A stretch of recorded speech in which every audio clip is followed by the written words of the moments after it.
nous reprenons notre activité. Donc ce soir, notre ami Pinard Select vient lors de l'entretien. Nous allons lui poser des questions, vous avez le droit de lui poser. Mais Fanny vous parlera plus longuement une petite introduction. Tout d'abord, je vous demande, vous avez le droit de rallumer vos téléphones après la conférence, parce que c'est assez désagréable quand ça se met à sonner. Surtout, on ne sait pas où il se trouve. D'autre part, donc ce soir, c'était Slomo Sand qui devait venir.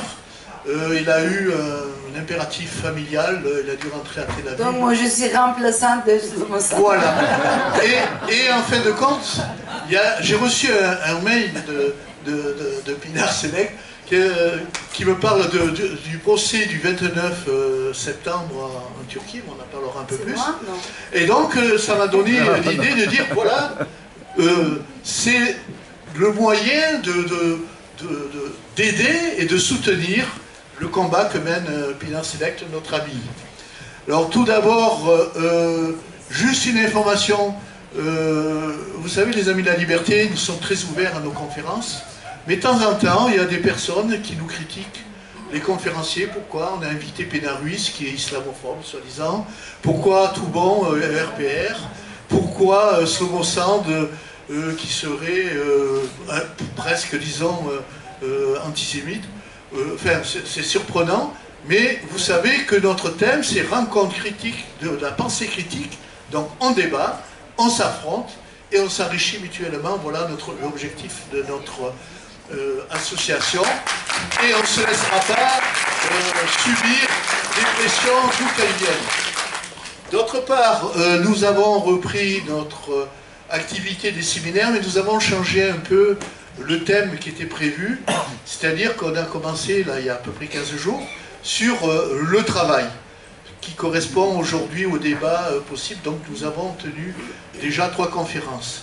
Et nous allons ensuite aborder la question de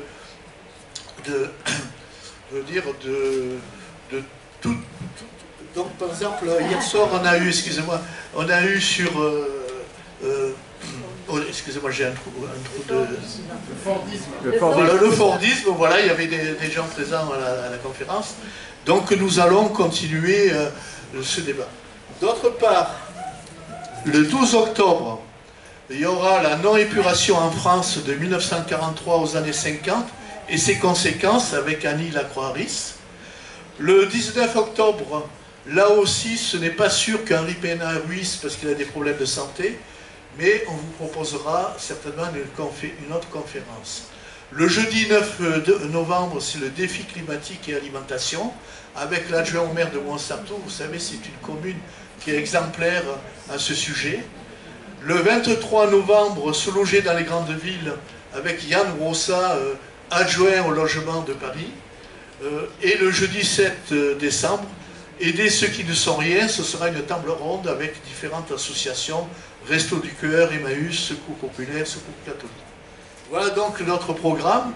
Donc je remercie encore au nom de l'association que tu as accepté de venir nous parler. Et Fanny, je te passe la parole. Oui, bonsoir.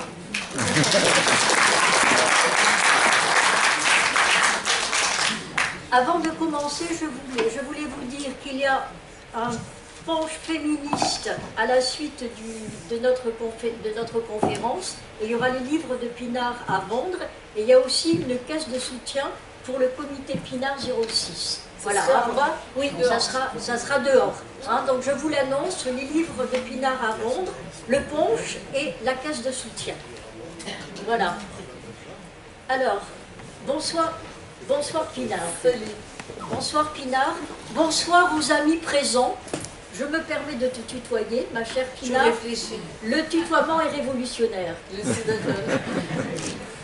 Les amis de la liberté sont heureux de t'accueillir en cette période si particulière pour toi. Et devinez où j'ai rencontré et écouté Pinard pour la première fois. C'était ici même, aux Amis de la Liberté, le 10 mars 2016, où elle donnait une conférence sur le féminisme. Je venais d'arriver à Nice. Oui, et tu es arrivé à Nice en septembre 2015. Mais avant cette date, 2015, je voudrais vous dire et vous lire quelques repères chronologiques tirés de loin de chez moi, mais jusqu'où, récits sur l'exil de Pinard, pour découvrir, saisir et comprendre le parcours et les luttes de Pinard dans la mesure de nos possibilités, pour te comprendre et saisir dans la mesure de nos possibilités, avec beaucoup d'humilité, mais aussi beaucoup de tendresse et d'amour. Alors, repère chronologique.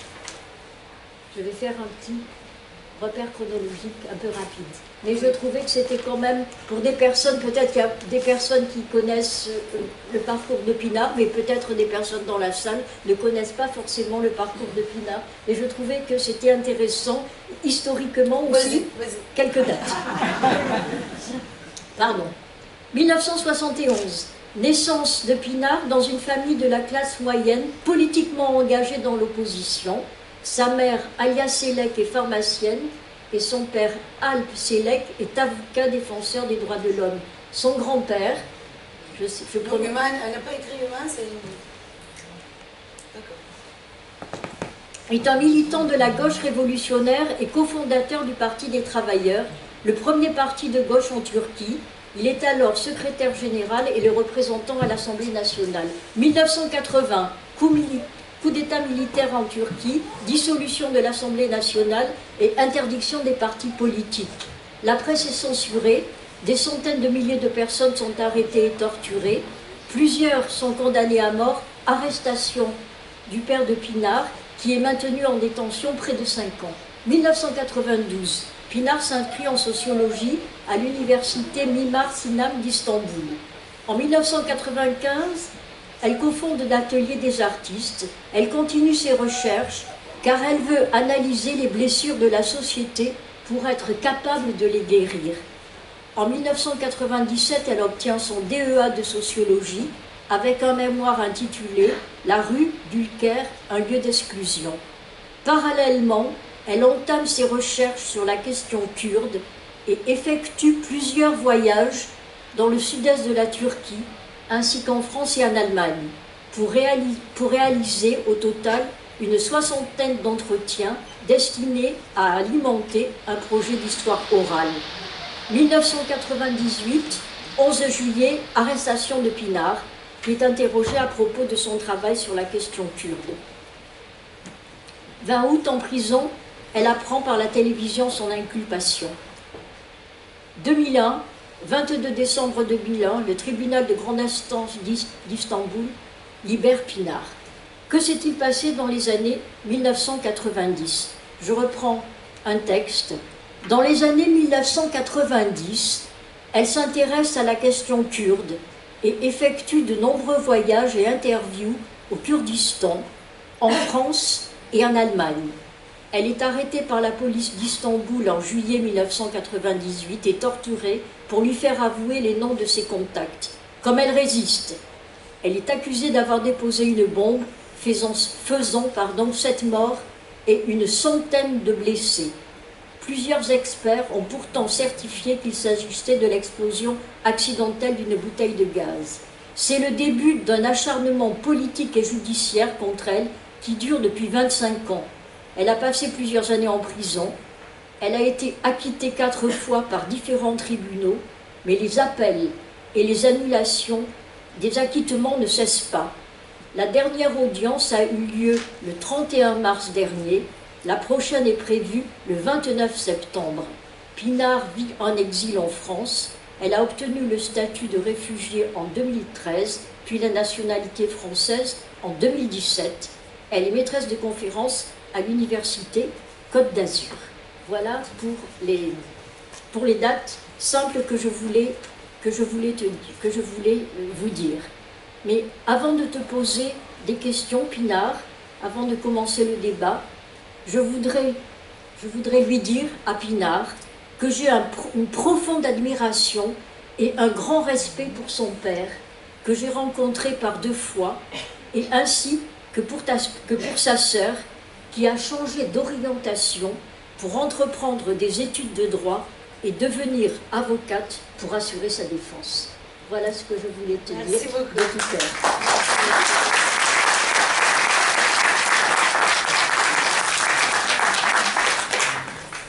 Et maintenant, à toi, Le débat. Le débat. Nous passons aux questions. En avant.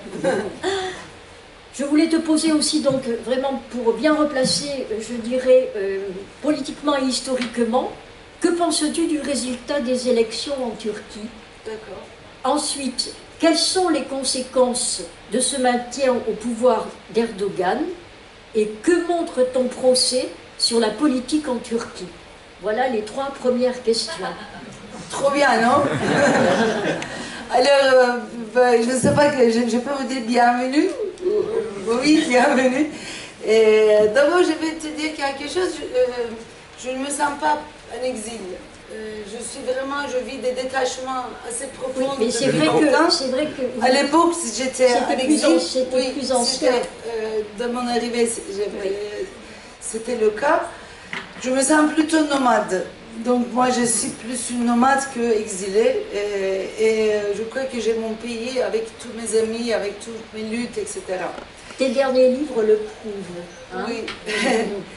Et donc, tu as bien fait rappeler parce que moi, je ne suis pas déménagée en Nice 2015, vraiment. Je venais souvent, mais j'étais pas... Mon déménagement, c'était début 2016. Et quand j'étais arrivée, je voulais connaître du monde, je voulais comprendre toutes les dynamiques à Nice, etc. Et une de mes premières conférences, c'était avec les Amis de Liberté, donc sur le féminisme. Je crois que c'était sans féminisme, pas de lutte efficace contre le fascisme. Et il y avait beaucoup de monde. Après, ça m'a permis de connaître des féministes ou des personnes qui s'intéressent à ce sujet, de créer un groupe féministe. Donc c'était vraiment au début. Et cette conférence m'a beaucoup aidée. Je ne sais pas qu'est-ce que ça va créer après cette conférence. Alors, j'ai pris quelques petites notes pour ne pas parler beaucoup parce que je veux bien qu'on s'échange après. Je crois que mon procès, chers Fanny, chers amis, montre à la fois, parce que ça a commencé il y a 25 ans, montre à la fois la continuité du régime répressif en Turquie, mais à la fois les nouveaux dispositifs qui se mettent en place et le renouvellement aussi des structures politiques juridiques. Maintenant, aujourd'hui, j'ai pensé avant de venir, j'ai pris des notes et j'ai dit, alors, je pouvais décrire ce qui se passe en Turquie parce que c'est horrible, horrible, horrible, les arrestations, les violences permanentes, etc., etc. Et donc, je pouvais vous décrire les prisonniers, paramilitarisation de l'État, et aussi décadence judiciaire. Je pouvais vous donner plusieurs exemples, complicité européenne. Après, je pouvais vous appeler à la solidarité internationale, les applaudissements, et donc c'est bien. Mais j'ai dit que peut-être je peux souligner quelques points qu'on ne parle pas beaucoup, et ça pourrait nourrir nos débats après. Donc, je voulais vous dire que tout d'abord, avant ça, je voulais commencer par l'attaque de l'Azerbaïdjan à Artsakh. Donc Artsakh, c'est en arménien, donc ça veut dire Haut-Karabakh, etc. Et moi, je suis de très près ce qui se passe là-bas. Et toutes les forces, en général, sauf quelques pays européens, mais ils ne font rien, sont avec l'Azerbaïdjan. L'Azerbaïdjan n'a jamais été plus fort qu'aujourd'hui. Et surtout, comme, j'allais dire Erdogan, Poutine n'était pas très, comment on dit, n'est pas très proche au gouvernement, au nouveau gouvernement arménien, donc il veut l'effacer. Et donc, il a accepté, donc il se passe des choses horribles. Donc il y a beaucoup de morts et aussi le déplacement des populations qui a commencé. Et voilà, donc maintenant, c'est un peuple génocidé donc, qui a subi le génocide. Et maintenant, c'est toute une continuité de ces politiques. Et bien évidemment, la Turquie est en plein dedans. Il y y a quelques années, quand la guerre avait commencé, la Turquie avait vraiment apporté les djihadistes ils ont dit comme ça dans les vidéos, ils disaient ouvertement, pour couper les têtes d'Arméniens. Et Et donc je vais parler, donc je vais juste souligner ça, donc on parle d'un nettoyage ethnique.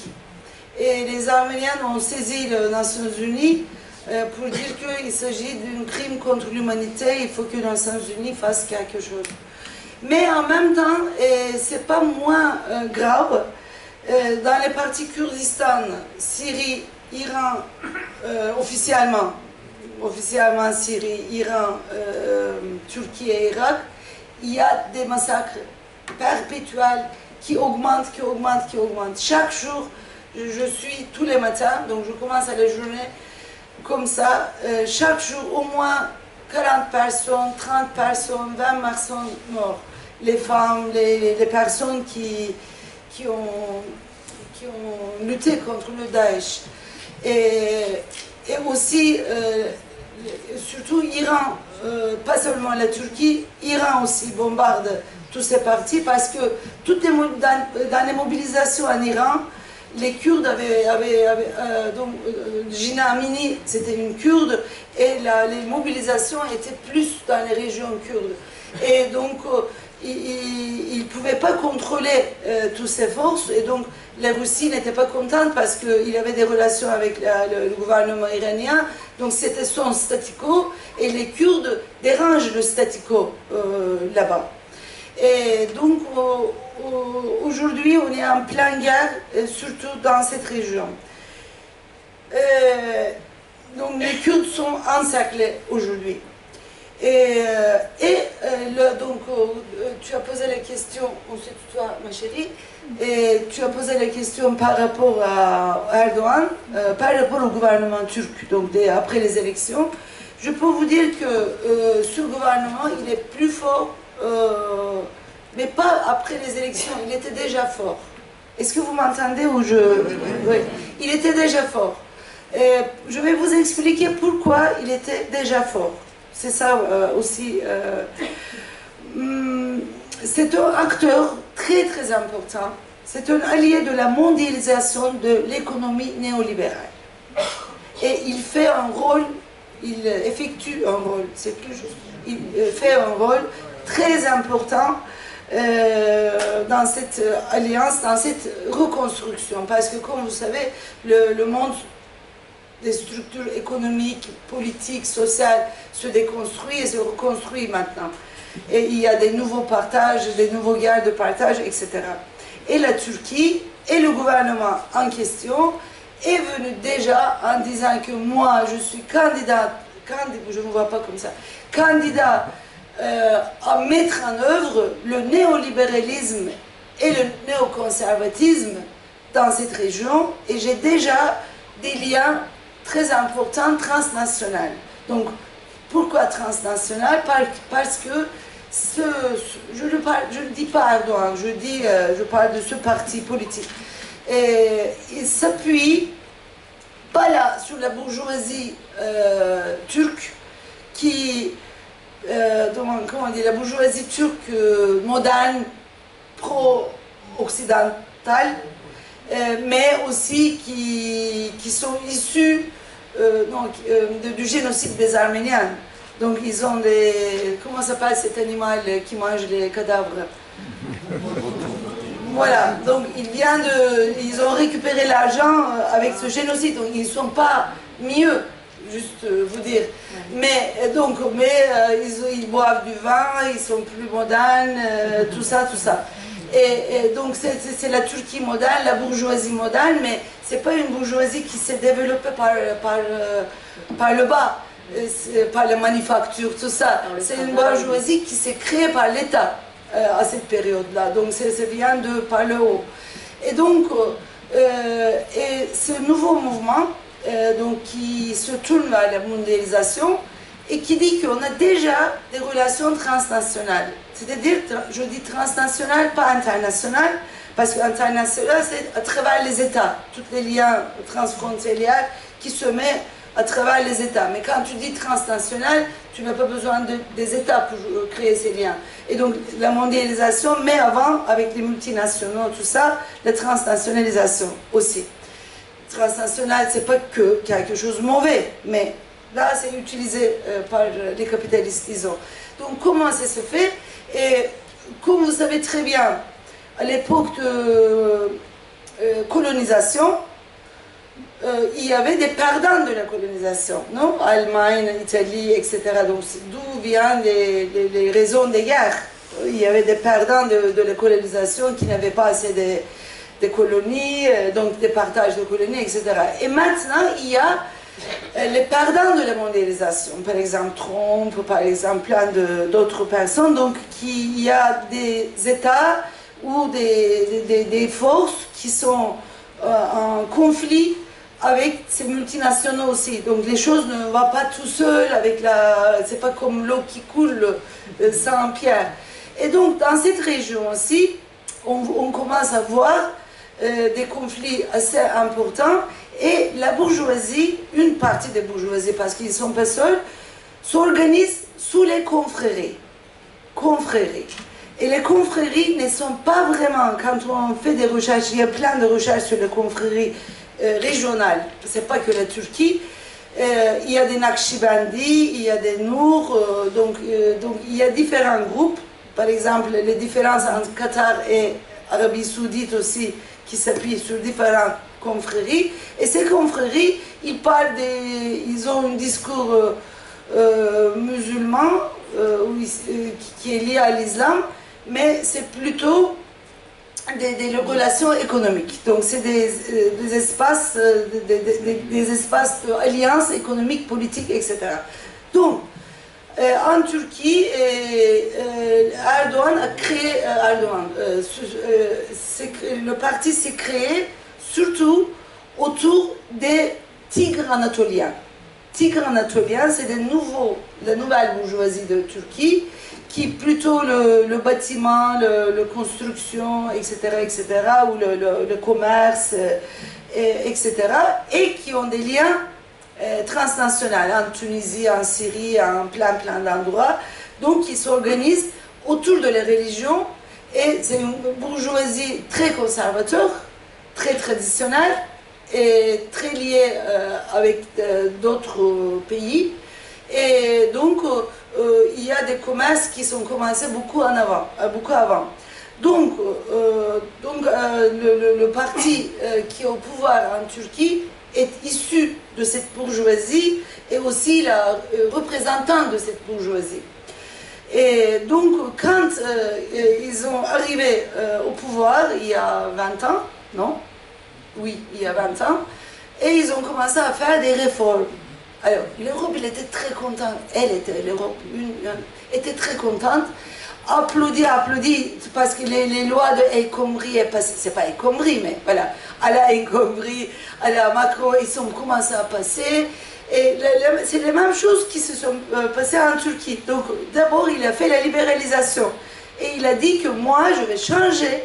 Et il critiquait les régimes basses, il critiquait toutes les anciennes structures étatiques, il dit que je vais vider l'État, etc. Donc l'Europe était très contente. Et donc, il a fait des réformes néolibérales.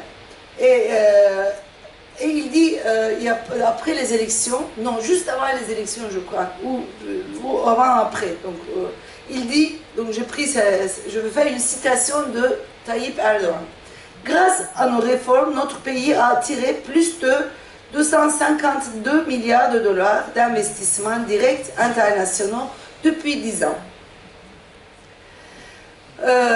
Donc, il s'agit d'un processus de destruction et restructuration. Et bien évidemment, le travail informel a pris beaucoup de poids, d'où le besoin des migrants sans papier pour faire travailler, etc. Et après, on a commencé à voir que, oui, par exemple, quand on regarde sans beaucoup réfléchir, au premier regard, on peut faire une analyse très rapide en disant que depuis que le gouvernement est arrivé, tous les bâtiments ont commencé à démolir, il y a toujours des nouveaux bâtiments, il y a toujours des nouveaux aéroports, il y a toujours un processus de construction, de reconstruction. Je ne sais pas si vous vous souvenez, il y avait les manifestations de Parkésie. Et donc là, c'était le cas parce qu'ils voulaient détruire le parc, ils voulaient construire, mais c'est partout, toujours comme ça. Et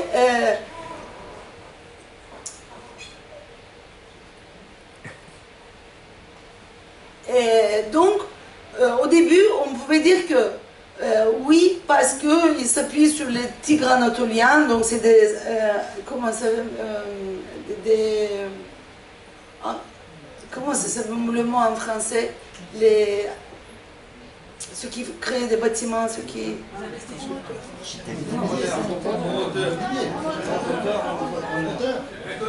Promoteurs. Donc, ils s'appuient sur les promoteurs et donc c'est normal qu'ils détruisent, qu'ils construisent. Mais c'est pas seulement ça. C'est pas seulement ça. Et il y a beaucoup de personnes qui ont écrit là-dessus, donc je suis un peu porte-parole de ces analyses, donc je n'invente pas moi, parce que moi, c'est pas mon domaine. Mais il a créé une très importante base régionale de production et de services pour les entreprises multinationales. Et il a créé une infrastructure logistique pour que ces entreprises puissent dominer la région. Donc c'est très important. Et il a créé un nouveau aéroport très loin d'Istanbul. On ne sait pas à quoi ça sert, mais tout le monde l'a applaudi, pas la population, parce que pour la population, c'est une torture d'aller là-bas. Et on n'utilise pas vraiment. Et c'est très très grand, mais les grandes entreprises l'ont applaudi. Et il a créé plein de canaux, il fait plein de choses que la population ne comprend pas, à quoi ça sert. Mais, par exemple, il était aux États-Unis il y a quelques jours, une semaine, je ne sais pas, et il a été accueilli par Musk, comment ça s'appelle? Oui. Et donc, pas le président, mais voilà, et lui, il n'est pas accueilli, il est allé directement le voir. Vous voyez, donc, il est tourné vers les multinationaux. Et donc, en même temps, il y a eu le démantèlement de l'État, toutes les structures éducatives, aussi la justice, tout est devenu, parce que aussi il y a eu des opérations, il y a eu des conflits intérieurs, donc je ne sais pas, des milliers de fonctionnaires étaient licenciés, mais plus que milliers, 100 000, beaucoup de personnes étaient licenciées, une partie en prison, etc. Donc les jeunes, ils ont commencé à travailler sans avoir une capitale, voilà. Et après, on a commencé à voir que toujours il y a partout des associations. Partout des associations, c'est les associations qui travaillent. Mais les associations qui n'est pas liées directement à l'État, mais il s'agit des associations. Après, on a vu que, parce que comme il y a des conflits intérieurs, quelquefois une fuit et il dit que voilà, c'est l'autre. Et on a commencé à voir que les mafias étaient très très très présents dedans. Et je vais vous lire une petite partie de mon dernier livre, qui n'est pas encore sorti. Concernant la Turquie, le mal enraciné dans le pays a une histoire politique très douloureuse, qui est aussi l'histoire des compromissions collectives. Les processus de la construction sociale et politique de cette histoire, traversés par des multiples rapports sociaux de pouvoir, ont donné lieu à un répertoire collectif qui facilite les assassinats, les massacres, les lynchages comme un réflexe. Je passe. Une observation rapide nous suffirait à constater que plusieurs types d'organisations formelles ou non, mais interdépendantes, constituent également d'autres mécanismes de reproduction des violences structurelles dans les pays. La puissance et la légitimité du réseau autour des loups gris. Les gris, c'est les fascistes. Ils pensent que c'est le loup comme Romulus qui a allaité les Turcs, et voilà, ils crient dans les rues comme des ouh, comme ça en marchant, etc. Donc, la puissance et la légitimité du réseau autour des loups gris, mouvance para-étatique et paramilitaire criminelle, dont le principal assassinat de Hrant Dink se présente en sympathisant, n'en est-elle que notre exemple. C'est une organisation d'extrême droite turque. Pour être gentil, j'ai écrit comme ça, être extrême droite turque. Ces militants sont les meneurs principaux depuis les années 70 des assassinats d'intellectuels, journalistes, syndicalistes, militants de gauche, mais aussi des massacres commis sur les Alevis, des pogroms perpétués contre la population arménienne, grecque ou kurde. Occupant des postes importants au sein des services secrets turcs, ils œuvrent également en Europe, soupçonnés d'être les auteurs de plusieurs attaques en action violente contre les Kurdes et des Arméniens. Leur identité machiste s'affirme et devient populaire dans les matchs de football et sur les grands champs des médias. J'ai écrit ce livre alors que la popularité de cette mouvance est de plus en plus criante. Depuis quelques années, donc je ne vais pas faire des amis après la sortie. Depuis quelques années, sous l'effet conjugué de multiples alliances transnationales à caractère économique et politique de résistance populaire, le pouvoir politique s'est trouvé affaibli et la Turquie est entrée dans une période très particulière de son histoire, marquée par les dérégulations économiques, juridiques, sociales et militaires. Un des signes de cette dérégulation est le partage du pouvoir des loups gris avec le gouvernement d'Erdogan depuis 2016. Leur implication ouverte dans le crime organisé, ils ne cachent pas, il accueille le leader de mafia dans le cabinet, etc. Leur implication ouverte dans le crime organisé est révélatrice des interconnexions existantes entre la police, mafia et le monde politique. Les organisations mafieuses, c'est ça, après je vais arrêter là. Les organisations mafieuses étant devenues des actrices économiques informelles, et ça fait partie du projet de la mondialisation. Les organisations mafieuses étant devenues des actrices économiques informelles mais réelles, ce mouvement est devenu une formation puissante, légitimée par les urnes, qui a obtenu des positions clés dans l'administration et notamment dans la police, mais aussi dans des secteurs comme travaux publics, l'immobilier et transport. J'arrête. Donc, pour finir vite, donc il y a ce démantèlement de l'État, aussi paramilitarisation de l'État partout, etc. Mais aussi, il y a des choses, je vais juste dire des spots comme ça, géopolitiques, qui est très important.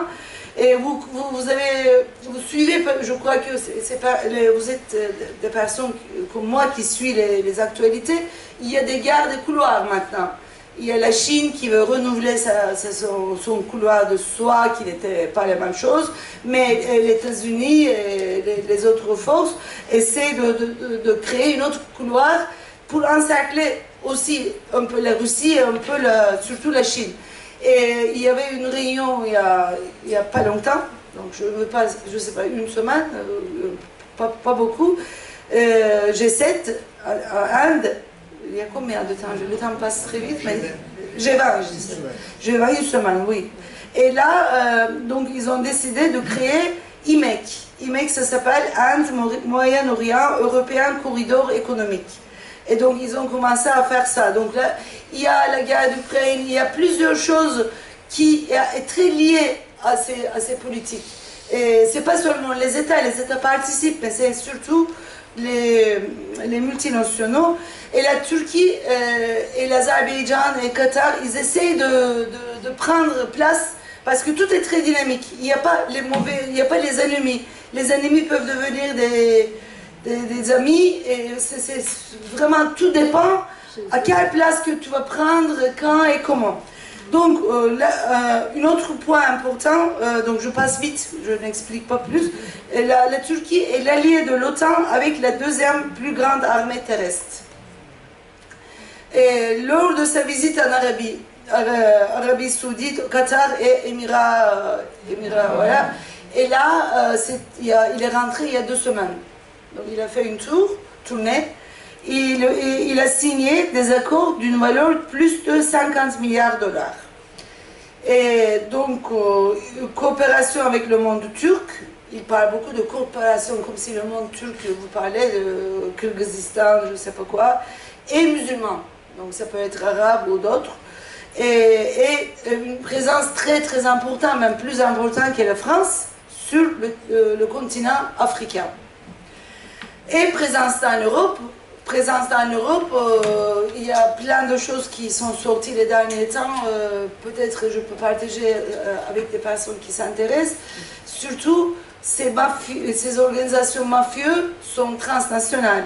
Et il y a toujours, on entend qu'ils sont aussi avec la bourgeoisie, nouvelle bourgeoisie turque, donc ils sont partout installés en Union européenne et en France aussi. Et aussi la présence, pas que des mafias, parce qu'il s'agit beaucoup des enlèvements qu'on entend beaucoup si vous suivez les médias turcs en Europe, des personnes comme moi, mais pas que. Il y a beaucoup de conflits intérieurs en ces groupes. Mais aussi, il y a beaucoup d'associations, comme en Turquie, dans tous les quartiers. Dans tous les quartiers importants, par exemple en France, mais aussi en Belgique, en Allemagne, etc. Et moi, quand il y avait toutes ces mobilisations, il n'y a pas longtemps en France, et toutes les répressions policières, etc., et moi, je regardais en Turquie les sites ou les télévisions turques, et il y avait plein d'associations d'origine turque qui parlaient que comment la France est violente et comment ils œuvrent pour quelque chose, etc. Et ils disent que c'est des associations qui sont aussi soutenues par l'État turc. Donc, moi, j'ai fait des recherches à Strasbourg sur ce sujet, pas sur ce sujet, mais sur les dépendances des personnes âgées, le processus d'autonomisation, dépendance, etc. Et surtout avec, quand la France commence à quitter l'État-providence, qu'est-ce qui se passe avec toutes ces personnes. Donc j'ai bien vu que, par exemple, les Turcs, dans cette Alsace, moi j'ai fait la recherche juste en Alsace, vont aux mosquées. Mais quand tu dis mosquée, c'est dans tous les quartiers, des petites chambres, des petites pièces ou des petites associations. Il dit, je vais là-bas, il y a des garçons qui me massent, il y a d'autres qui vont aller faire des courses, il y a beaucoup d'associations qui font un travail vraiment de fourmi, j'allais dire. Voilà. Et en Europe, en Turquie, beaucoup donc je ne veux pas créer un monstre, mais il faut juste savoir, il ne faut pas avoir des espoirs.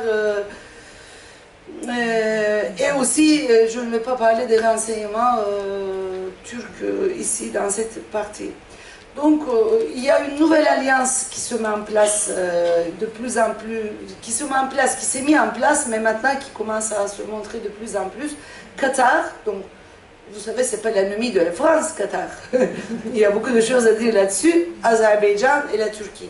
Donc, mais ce n'est pas que les États, je vous ai dit, c'est plutôt les structures transnationales qui se met en place. C'est une alliance complémentaire, financière, militaire, paramilitaire et idéologique. Et tout ce qui se passe après les élections, juste vous donner pour exemple,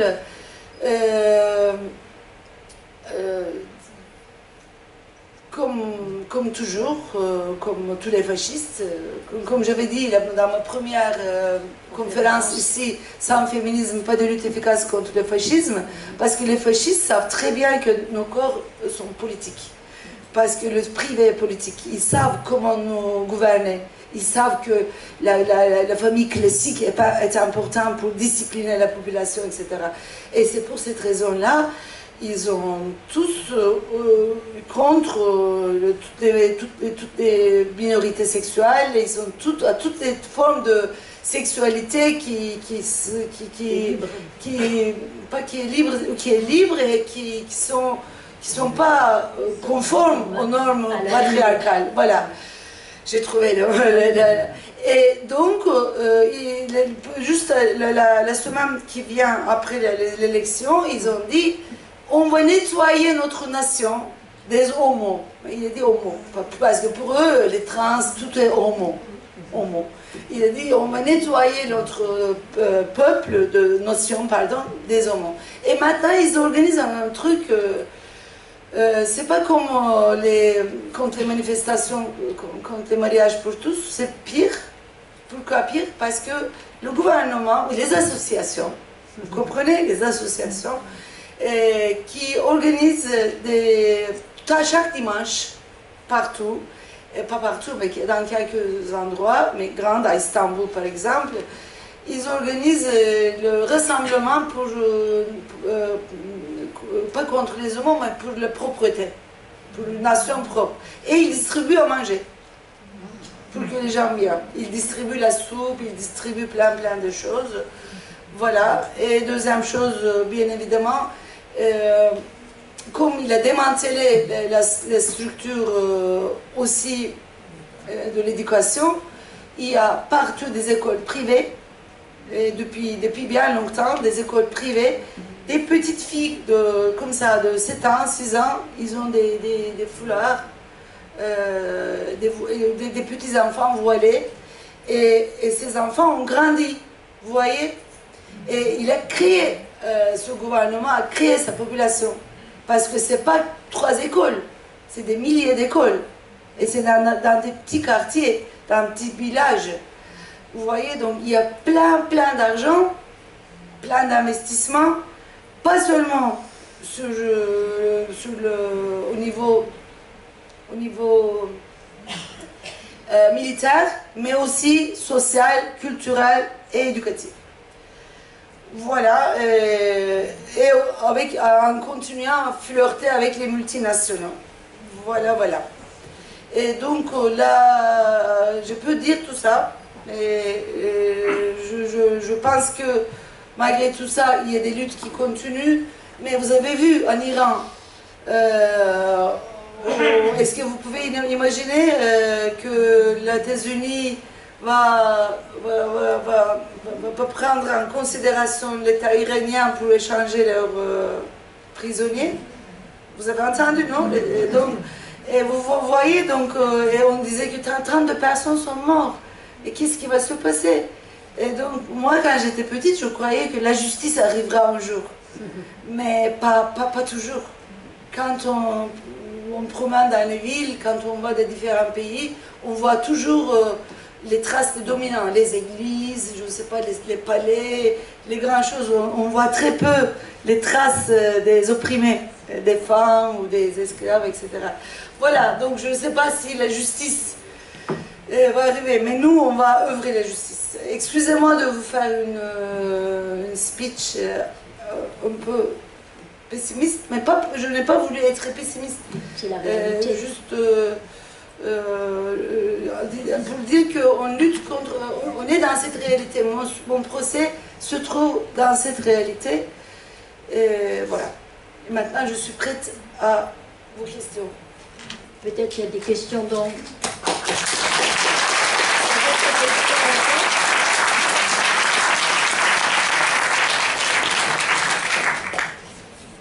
Avant de poser d'autres questions à Pinar, vous avez peut-être des questions dans la salle?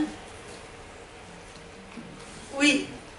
Est-ce qu'on peut revenir? Micro. Jean, il est branché.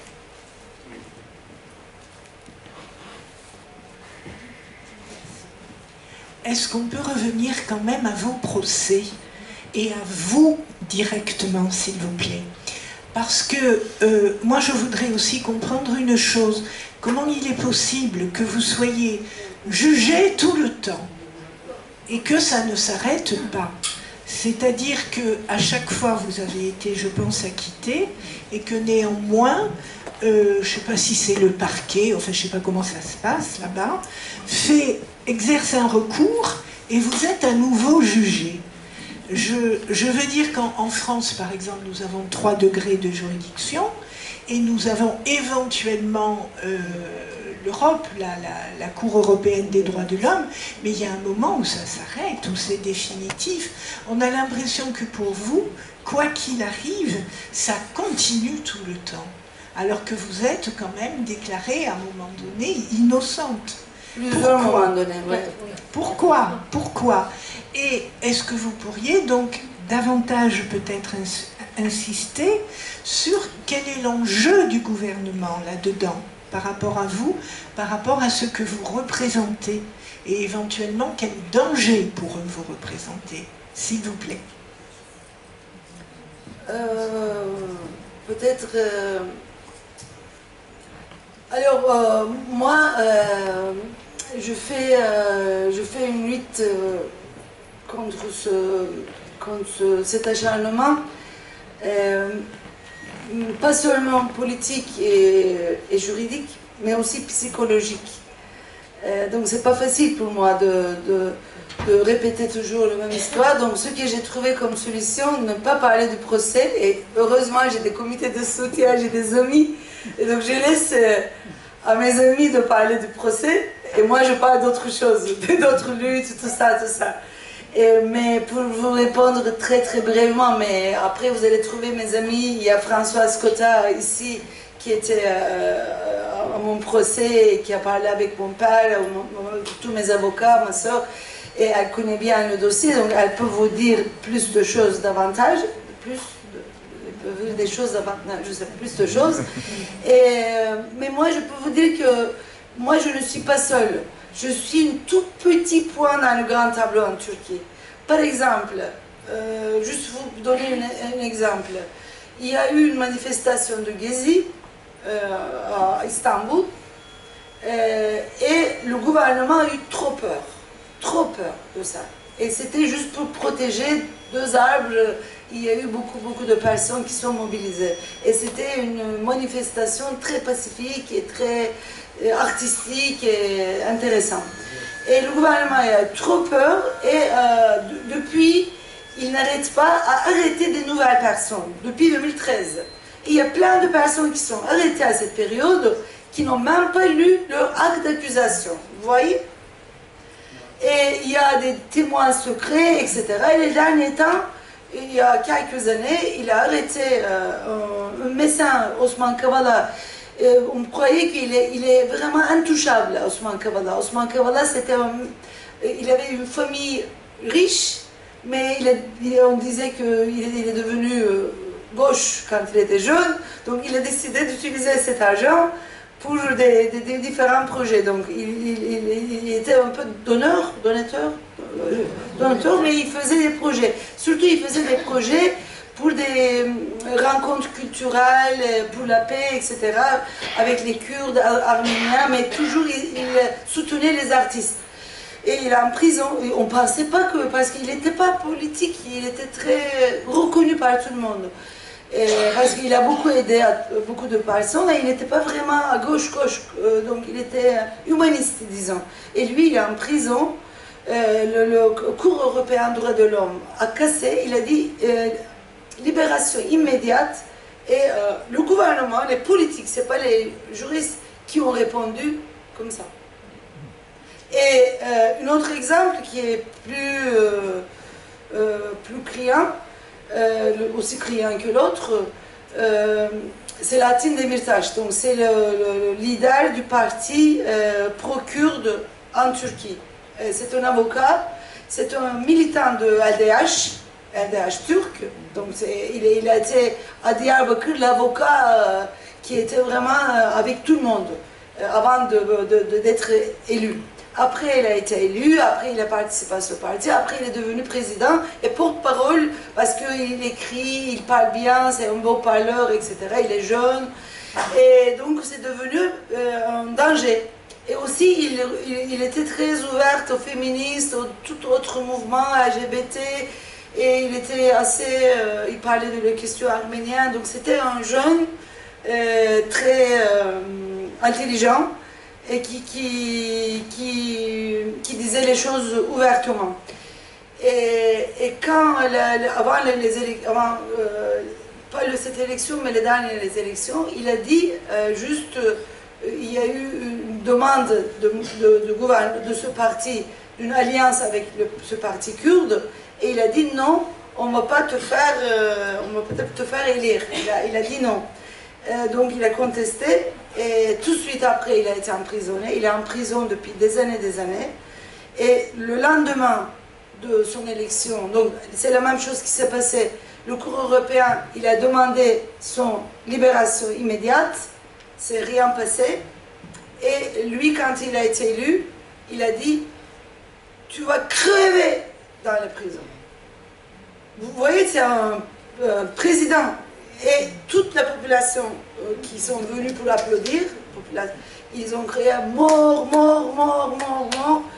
Et ils ont dit, donc peut-être on va mettre en question la peine de mort. Mais on sait que il n'y a rien qui prouve rien, etc. Voilà. Je suis un tout petit point dans le grand tableau. Mais par rapport à la procédure, peut-être, pourquoi parce qu'il y a plein de personnes comme moi. Mais je crois que c'est le procès qui dure plus longtemps, c'est le mien. Donc je suis la première. Mais je ne sais pas ça montre quoi ça. Et bien évidemment, et aujourd'hui nous voyons aussi que c'était avant ce gouvernement, et c'était l'extrême droite était au gouvernement à l'époque. Et eux, c'était leur complot. Et ce complot est aussi un complot contre les Kurdes. Parce qu'à cette période, ils voulaient criminaliser le mouvement kurde. Et moi j'étais en prison, je ne savais pas, ils avaient arrêté un jeune et qui a dit que moi j'ai fait, c'était un accident. Et même la police disait que c'était un accident. Et tout d'un coup, c'était une conjoncture qui voulait une explosion. Il y a beaucoup de choses comme ça en Turquie. Et il voulait mettre sur le dos des Kurdes. Donc il a avoué sous la torture. Et après, ils ont dit peut-être on va mettre Pınar dedans.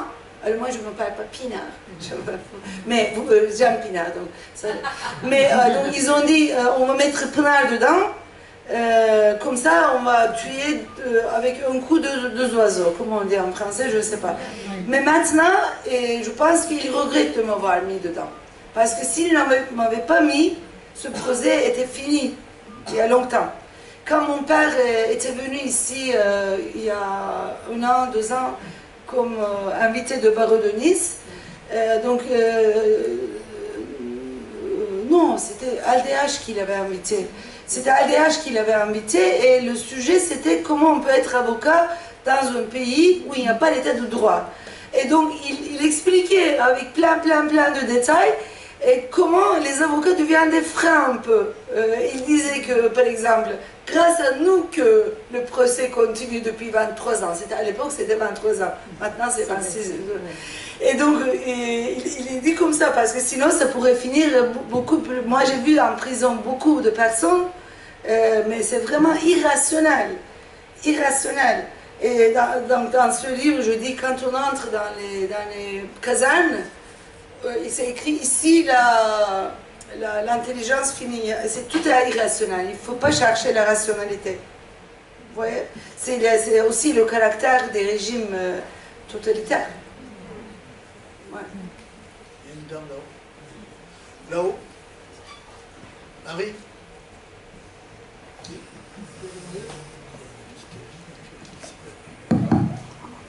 Non. Merci. Bonjour. Donc, moi, il y a quelque chose qui m'a surpris des résultats des élections. Déjà, c'est la victoire assez claire d'Erdogan, parce que les pronostics, c'était pas du tout dans ce sens-là. Et puis, c'est surtout le fait que Erdogan, dans tout ce qui est l'immigration turque en France et en Allemagne, il fait un tabac. C'est-à-dire, il a ça. On parle beaucoup de ça, mais on oublie les autres aspects, donc j'ai mis en avant les autres aspects, mais bien évidemment, il y a ça aussi. Et moi, ça me surprend beaucoup, parce que je pense que c'est des personnes qui ont quand même accès à pas mal d'informations, à plus d'informations qu'elle peut y avoir en Turquie, et ça m'a beaucoup surpris, ce qui vous avait surpris, c'est... ce vote tellement clair et tellement, en fait, ce pourcentage de vote tellement pour Erdogan dans la population turque vivant à l'étranger, surtout en France et en Allemagne. Oui. C'est là où je sais. Puis après, je voudrais voir votre avis. Et puis je vais vous raconter une anecdote, et j'aimerais, qui reflète un peu, je crois, le degré de manipulation de l'information actuellement en Turquie.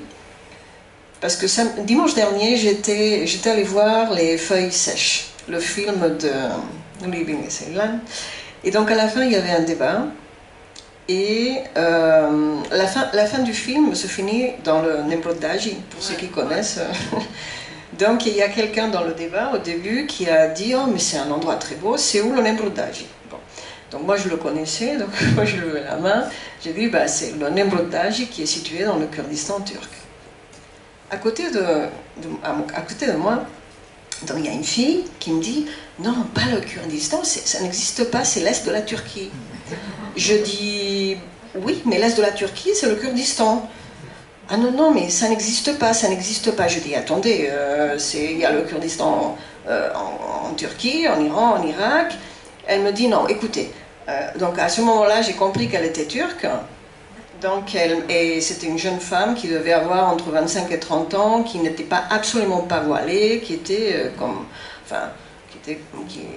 je pense qu'elle avait une certaine éducation, puisque après elle a quand même commenté, c'était pas mal son point de vue sur un des personnages du film. Et donc elle m'a dit, non mais vous savez, c'est un sujet très sensible en Turquie, on est très sensible à ce sujet, c'est un gros problème, et puis c'est l'Est de la Turquie. Point final. Bon, après, à partir de là, j'ai plus... Je vais réagir. Et peut-être il peut y avoir d'autres personnes qui peuvent... Oui. Est-ce que peut-être quelqu'un peut aider à... Ah oui, il n'y a pas que...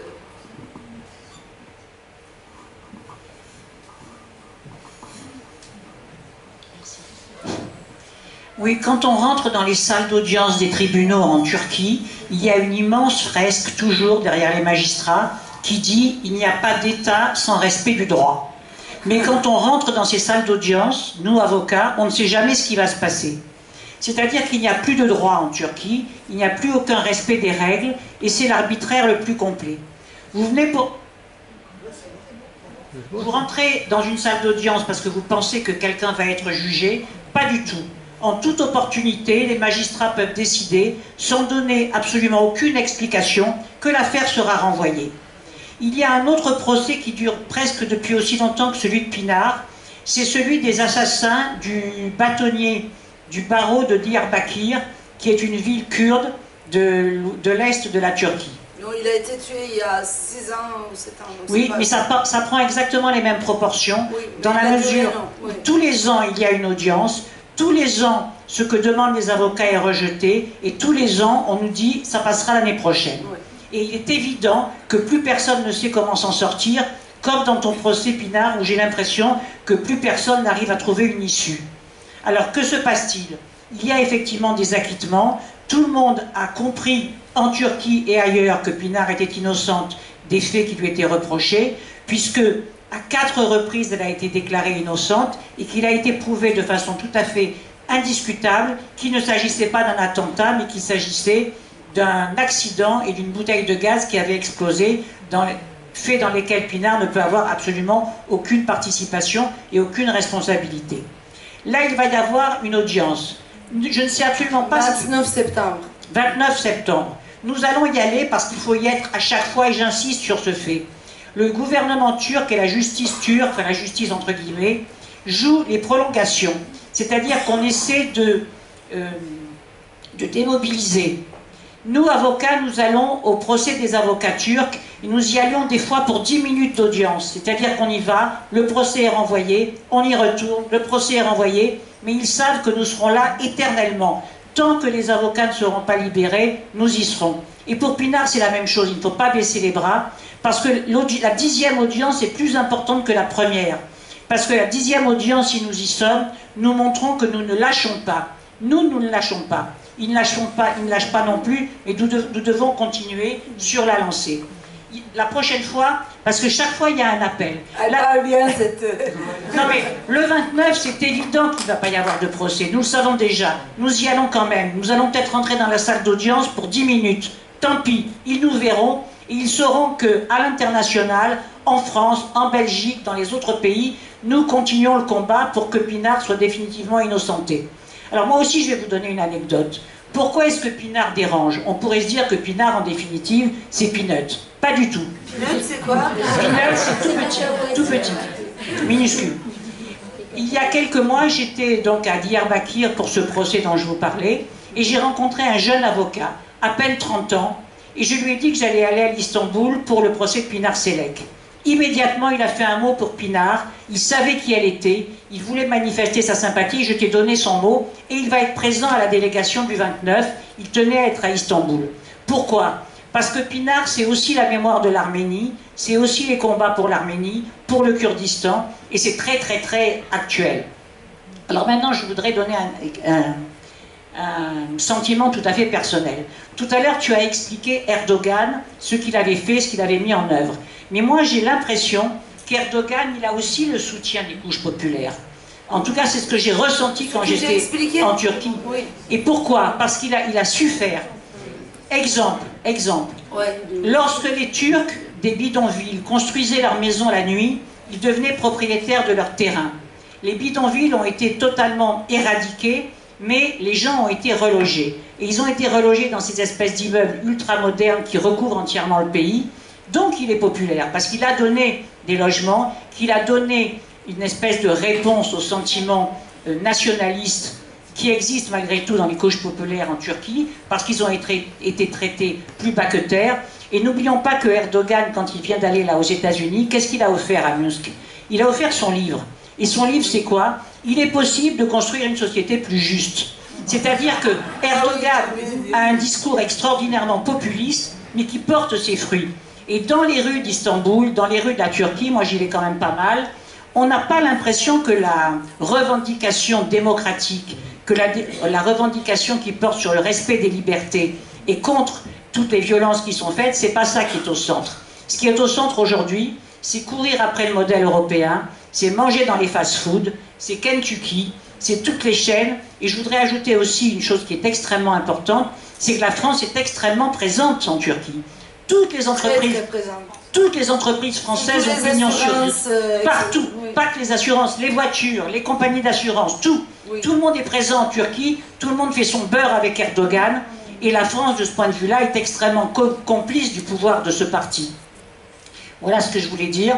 Donc je vous dis que le 29, il n'y aura sûrement pas la fin du procès de Pinard. On va rentrer, ne baissez pas les bras, parce qu'on va encore partir, à mon avis, de très nombreuses fois.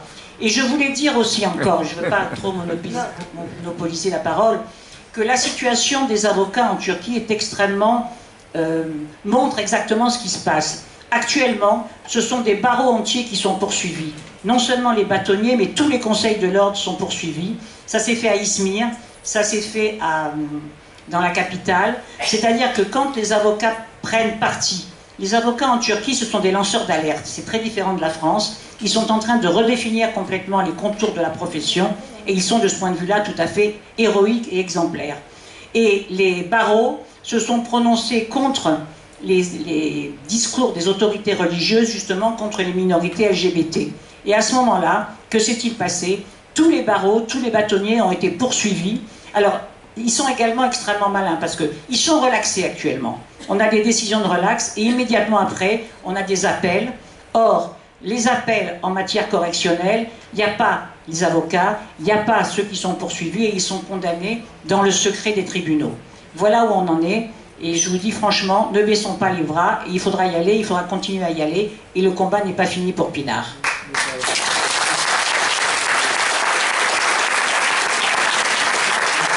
Une fois, Françoise, au téléphone, m'avait dit, quand j'avais appris quelque chose, elle m'a dit non, Pinard, la solidarité internationale, c'est pas pour quelques jours, ça dure longtemps.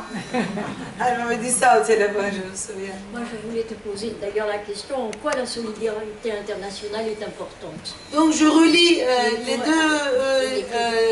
deux. Premièrement, j'ai essayé d'expliquer, mais je crois que je n'ai pas entré beaucoup dans les détails, comment ces forces politiques et économiques travaillent. Donc je vous ai expliqué que comment il faut un travail de base. Donc j'ai dit qu'en Turquie, ils ont créé des milliers d'écoles privées, beaucoup d'associations dans tous les quartiers.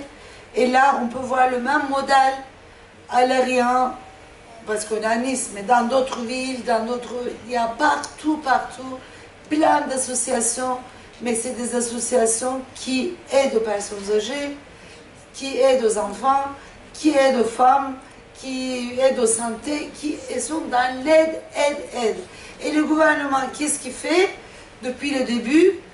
il détruit les services publics, il détruit tout, après il détruit le travail, après il distribue de l'argent. On a vu plein de vidéos de lui, il distribue de l'argent dans les meetings, avant les élections. Distribuer de l'argent, mais ça devient normal. Vous voyez, ça devient normal, donc on devient des mendiants. Voilà. Et en Europe, il y a une organisation très importante de ces structures, mais pas seulement l'argent de Turquie, c'est aussi l'argent de Qatar, aussi Azerbaïdjan. Donc je parle des groupes transnationaux, des confréries ou d'autres types d'alliances transnationaux qui sont très présentes aussi dans les quartiers. Et comme ces personnes ne sont pas... Par exemple, j'avais parlé quand j'étais invitée à Draguignan par le Parti communiste là-bas. Donc j'ai fait une conférence et j'ai dit que là-bas, voilà, il y a une organisation kurde ici, donc je sais que vous faites des choses de temps en temps, mais c'est très important de vraiment travailler ensemble au niveau culturel, faire des choses tous les jours. Je ne sais pas si c'était... tu étais là? Non, il ne me regarde pas. Donc j'ai essayé de proposer qu'il faut des travaux vraiment de base, mais collectifs, de décider ensemble, de réfléchir ensemble, les besoins, etc. Mais pas seulement aider, pour créer d'autres formes d'organisation. Voilà. Et je pense que surtout, pas avec toutes les associations, pas avec les associations islamistes qui sont aidées par le Qatar, mais par exemple, les Kurdes, c'est une bonne commencement, parce qu'ils ont ils ont une conscience politique, et donc il y a beaucoup de choses qu'on peut faire ensemble. On peut faire des groupes de danse collectifs, on peut faire des groupes de musique, mais travailler plutôt comme des fourmis. Parce que moi, comme je réfléchis toujours dans ma tête, que faire, donc je pense toujours à ça. Donc j'ai cru que j'ai expliqué comment, depuis des années, ils ont la possibilité de créer leur population. Mais par rapport au nationalisme turc, c'est une autre chose. Ça ne vient pas des associations, ça vient depuis le génocide des Arméniens et des massacres des Kurdes. La République, le récit républicain a été créé sur la négation de l'existence des Kurdes et sur la présence, mais de façon méchante, des Arméniens. Donc les ennemis de la nation, c'est les Arméniens, mais les Kurdes n'existent pas. Les Kurdes, c'est une invention des ennemis dans notre terre. Donc c'était depuis le début, c'était comme ça. Et donc ce récit, il a été accepté pas seulement par les loups-gris, pas seulement par la droite, mais aussi par la gauche. Et la gauche, moi, j'explique un peu ça parce qu'ils sont arméniens. Moi, quand j'ai commencé à découvrir que les personnes que j'étais admirative, n'avaient jamais parlé du génocide, n'avaient jamais parlé de ça, donc c'est une construction très très intime. Aussi, ça va avec les films, ça va avec les chansons, ça va avec l'éducation, etc. Donc, c'est un très long travail d'endoctrinement, c'est juste en français, et d'empoisonnement. Et à la fin, moi, quand je fais des conférences et quand il y a des jeunes qui viennent prendre la parole, mais il n'y a pas de ça, pourquoi vous parlez comme ça, je les regarde, je ne m'énerve pas, parce que je dis que ces personnes n'ont pas la chance que j'ai eue. Donc c'est un empoisonnement, je regarde comme une maladie, donc j'essaie d'expliquer ou tourner ma tête si j'étais très fatiguée, mais je ne m'énerve pas, parce que c'est comme ça. Donc voilà, donc comme j'ai lu dans ce livre, donc ce qui fait le gouvernement aujourd'hui, aussi est nourri par les répertoires politiques historiques de cette population et toutes les complicités collectives qui ont été mises. Donc le nationalisme turc est très important. Plus important que l'islam. Les Turcs ne sont pas c'est pas des bons musulmans, j'allais dire. Donc c'est assez donc ils aiment bien l'alcool, ils aiment bien donc c'est pas. Mais le nationalisme et le militarisme, c'est vraiment la maladie principale, c'est ça. Alors.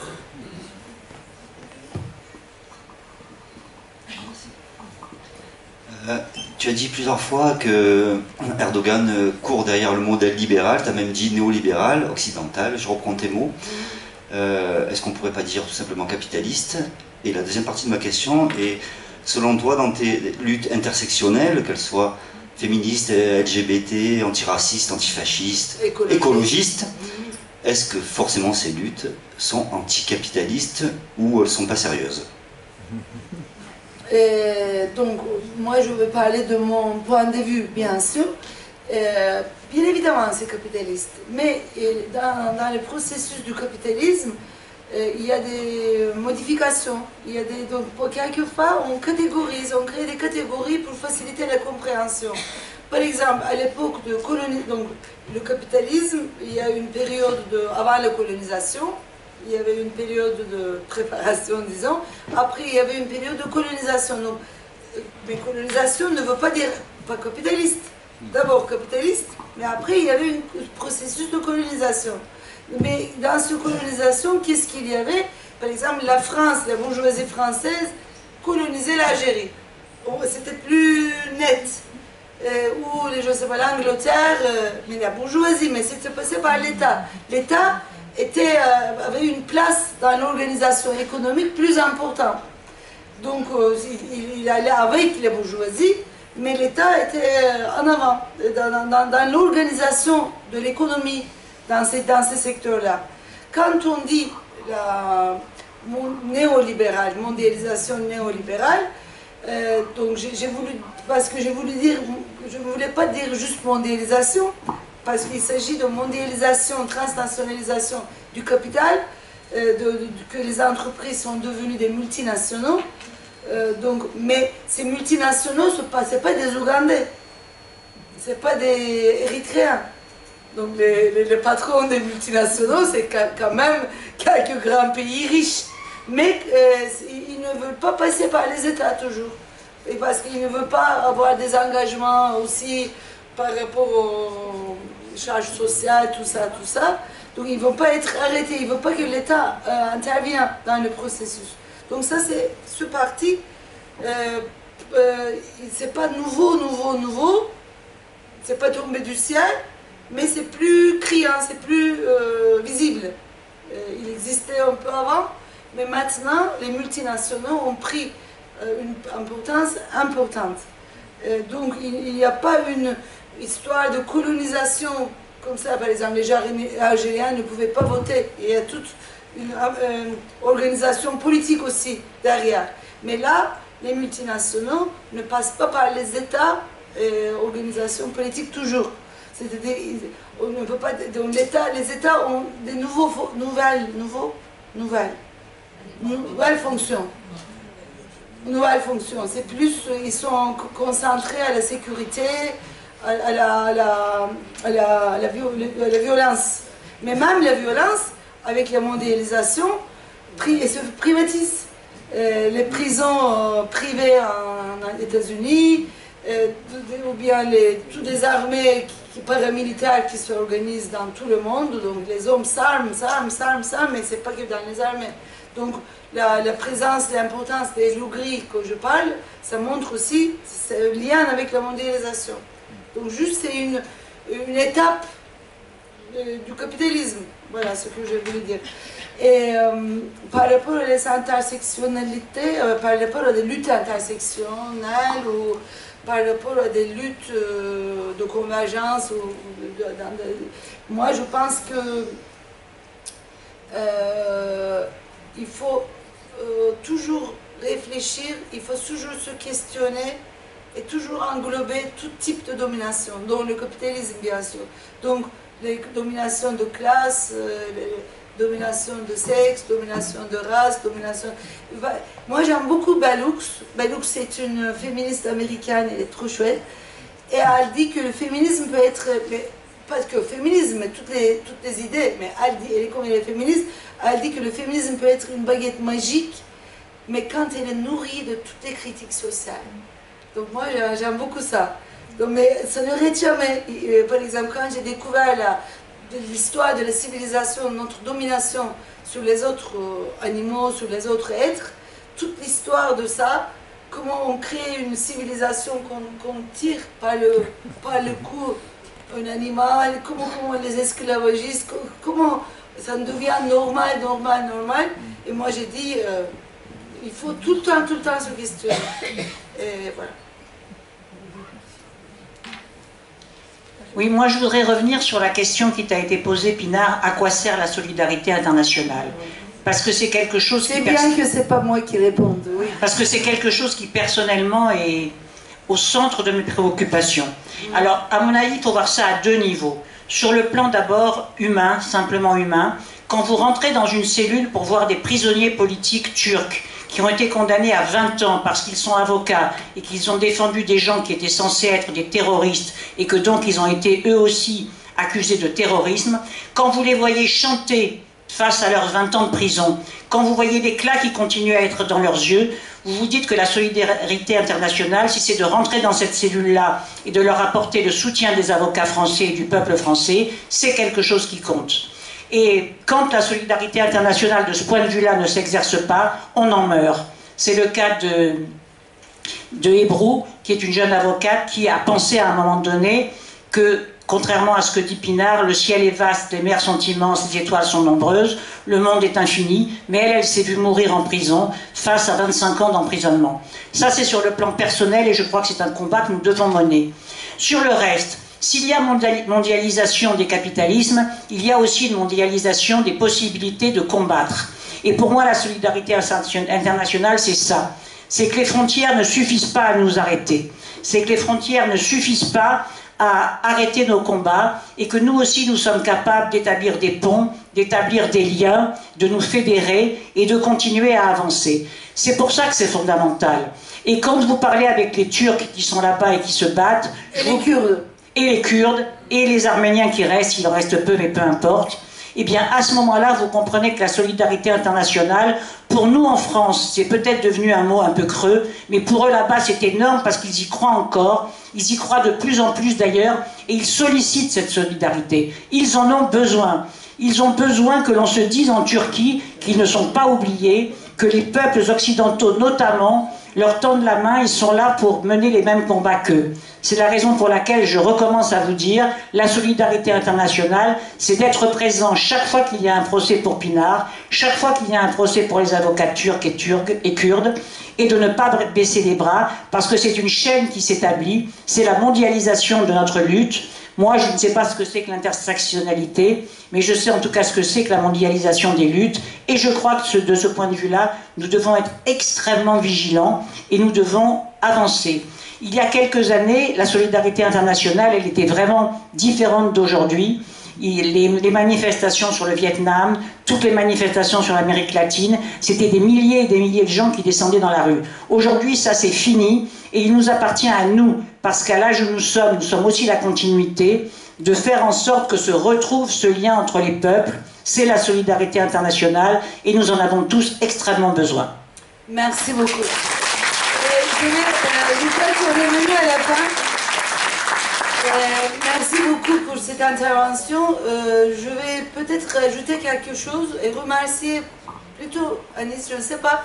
Est-ce que dans l'histoire de Nice, il y a une autre expérience de solidarité internationale, mais en se déplaçant directement, plein de Niçoises se déplacent pour aller, je ne sais pas, tel ou tel pays. Je ne sais pas s'il y en a. Mais non, mais est-ce que les Niçois ont créé un comité pour Angela Davis? Ils se sont déplacés dans d'autres pays. Mais donc, je ne sais pas. Mais je sais que Nice a une histoire de solidarité à l'époque de la guerre. par rapport aux Juifs. Et il y a eu, c'est une période, donc c'est une ville qui a une histoire que je découvre toujours, qui n'est pas très visible, mais une histoire de solidarité. Il y a beaucoup de justes, mais je crois que autour de ce procès, il y a quelque chose qui est très magique et qui m'émue beaucoup, parce que moi j'ai choisi Nice comme ma ville. Et quand je vois que dans les délégations françaises, il y a plus d'une histoire que... Parce que quand j'ai déménagé à Nice, tout le monde m'a dit « Mais comment tu vas faire quoi là-bas? C'est pas possible !» Mais il y a au moins 20 personnes, une centaine de délégations partout. La plupart, pas moitié, mais beaucoup, c'est des Niçoises et des Niçois.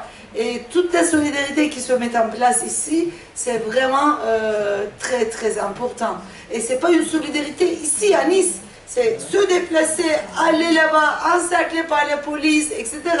Donc, et ça continue depuis que je suis arrivée. Donc, je pense que la solidarité transforme de côté. Donc, ça nous fait du bien à tout le monde, je pense. Mais pas seulement ça nous fait du bien. Moi, j'enseigne, un de mes cours, c'est la sociologie des réseaux.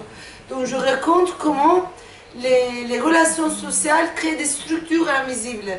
Donc quand ça se répète, ça se répète, ça se répète, il y a des structures qui s'organisent, même des relations économiques, etc. Mais quand tu vois les mêmes personnes toujours, etc., et ces structures sociales créent des ressources très importantes. C'est pour cette raison-là que les grandes entreprises multinationales essaient de nous avoir nos données personnelles pour créer des structures. Ils font des cartes de structure des relations sociales directement. Et donc, avec nos structures, on crée une mondialisation par le bas. Et il faut répéter, il faut continuer, répéter, répéter, répéter. Merci beaucoup.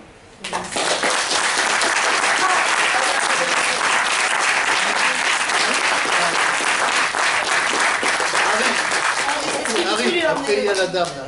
Vas-y, vas-y. Oui, il n'y a jamais eu effectivement un transport de la solidarité à l'extérieur. Par contre, c'est vrai que Nice est souvent montrée comme étant une ville réactionnaire, mais il y a quand même eu au moins 2 actions vis-à-vis de l'international. C'est les 2 guerres.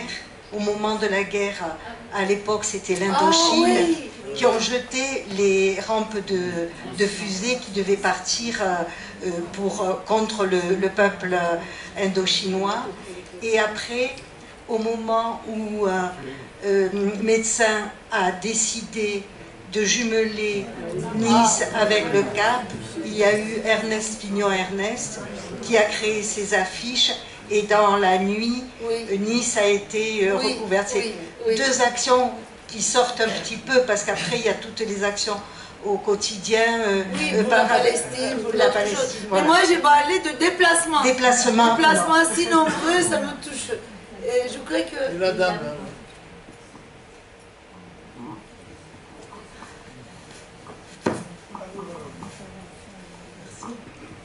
Oui, alors moi je chercherais une solidarité à un niveau, bon évidemment pas très organisé, au niveau des facultés, parce que je trouve qu'il manque beaucoup de jeunes, et j'en ai rencontré quelques-unes qui étaient intéressées par l'histoire de Pinard, mais qui ne savaient absolument rien du tout, qui étaient à Nice. Mais à Calonne, où j'enseigne, il y a partout des affiches.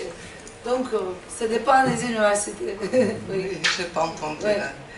Et donc, j'avais vu à Cannes-sur-Mer un professeur là, qui est à la fois à l'université de sociologie et également en lettres à Carlone, je crois, et qu'il faudra que je revoie. On avait un projet d'aller à la faculté, d'aller à eux, puisqu'ils ne viennent pas les jeunes, et de faire, par exemple, moi je fais de la peinture, je fais une exposition de tableaux comme prétexte, et puis ils vont, etc.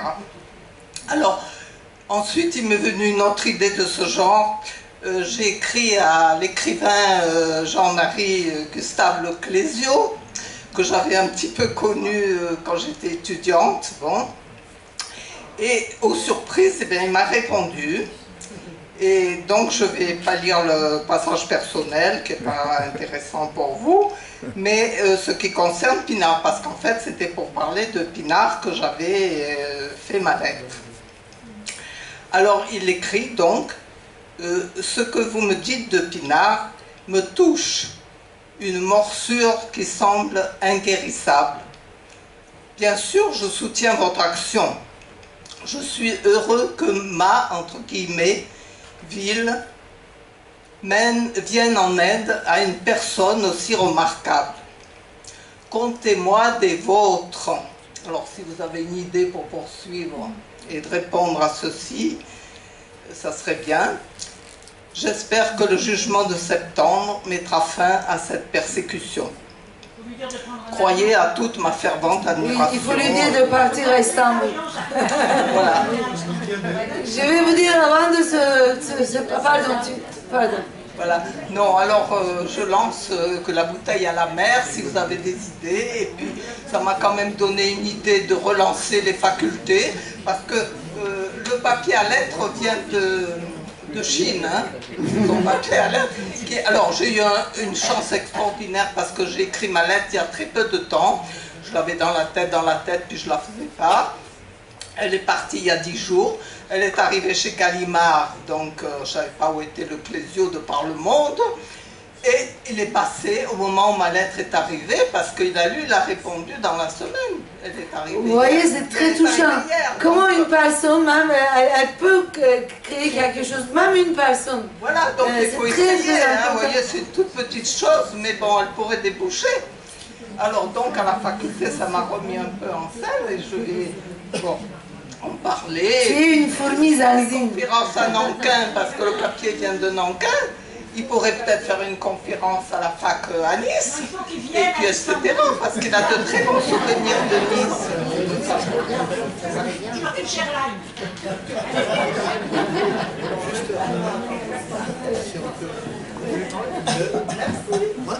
J'aimerais bien savoir si une personne qui va aller dans puisse nous dire un peu la composition un peu de la délégation, le nombre de personnes, des avocats. Alors je sais qu'il y a une délégation de toute la France, y compris des avocats parisiens, mais pour le département, ce serait bien de savoir cette délégation qui, je sais, est très importante. Oui, alors au nom du comité 06 de défense de Pinard-Sélec, effectivement à Nice, la délégation du 29 septembre va être d'environ 60 personnes au niveau national et international. Il y a aussi beaucoup de Suisses, de Belges. Parce que moi j'ai arrêté quand il y avait plein d'inscriptions, j'ai arrêté à un moment donné, j'ai dit que parce que cette audience va durer pas beaucoup, donc il faut préparer pour la suite, donc il peut y avoir plus. Mais donc il y a beaucoup de gens à qui on a dit de garder pour la prochaine, parce qu'il va falloir aller à la prochaine et encore à la prochaine, comme l'a dit Françoise Cotta. De Nice, il y a une quinzaine de personnes qui partent. Donc à chaque fois, c'est quasiment 1/5 de la délégation qui est niçoise. Et ça, c'est très important aussi pour la solidarité internationale. C'est pour montrer qu'à Nice, le fait qu'on soit nombreux, ça aide aussi ailleurs, dans des endroits où Pinard va moins. Parce qu'effectivement, le fait qu'elle soit là, bien sûr, ça aide ces réseaux. Mais ailleurs, il y a des gens qui font vraiment des choses incroyables, en Suisse, à Toulouse, à Strasbourg, et qui se mobilisent à Lyon, qui se mobilisent énormément. Et donc ça les aide de sentir qu'à Nice, on est fort. Donc c'est très important de continuer à aider le comité. Donc là aussi, à la suite, il y aura la vente des livres, donc notamment le dernier, on en a quand même quelques-uns, on a réussi à en avoir quelques-uns du chaudron turc. Du chaudron militaire turc, et puis laissez vos coordonnées et essayez, venez aux réunions, donnez vos idées, mobilisez les gens pour qu'ils aillent en Turquie. Il faut demander à monsieur Le Clésio vraiment qu'il aille à la prochaine délégation en Turquie, parce que médiatiquement c'est ça, c'est aussi des gens médiatiques qu'il faut. Bien sûr, il faut la mobilisation des solidaires de Pinard, comme nous on s'appelle maintenant. Mais il faut aussi des gens qui... Je leur dis mes solidaires. Voilà, mais aussi des gens médiatiques. Je passe la parole à Claire du planning. Oui, je vais en profiter pour dire que le comité de défense a eu l'idée de réaliser un petit clip auquel vous pouvez participer pour dire en quelques phrases, en quelques mots, pourquoi vous ou votre organisation vous soutenez Pinard. Et donc pour ce faire, vous pouvez, quand on aura terminé la conférence, vous pouvez rejoindre nos deux charmants vidéastes de Télé Chez Moi qui vont vous filmer dans le petit coin là-bas. Ça permettra de faire circuler après sur les réseaux sociaux et donc c'est d'une grande aide. Et surtout, ce sont les Turcs qui ont demandé ça. Les Turcs veulent avoir des témoignages. Ce qui est le plus important pour eux, c'est des témoignages de gens à l'international qu'ils puissent traduire et relayer aussi dans leur réseau. Parce qu'en Turquie, eh bien, c'est important de maintenir aussi la médiatisation du procès, des combats de Pinard.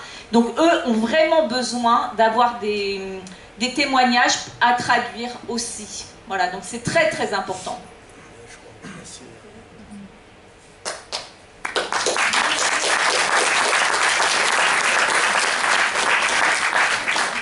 Si vous êtes d'accord, on va s'en tenir là. Pour permettre l'enregistrement des témoignages, comme on l'a dit. À la sortie, il y aura des livres de notre cher ami Pinard. On n'a pas le droit de vendre des livres dans cette salle. C'est le règlement intérieur. Donc on a prévu 2 petites tables dehors. Et je crois qu'il y a une boisson qui est aussi proposée en soutien de Pinard. Colette, tu peux dire 2 mots si tu veux. Chercher les clés de la voiture. Vous êtes invité à une réponse féministe, mais voilà, et un appel à la solidarité financière. Aussi pour le comité. Oui. Et je veux vous dire que Lugada Strada, ça montre aussi la solidarité de Nice. C'est vraiment ils ont fait une analyse très très touchante derrière. C'est gratuit. Alors, une dernière information.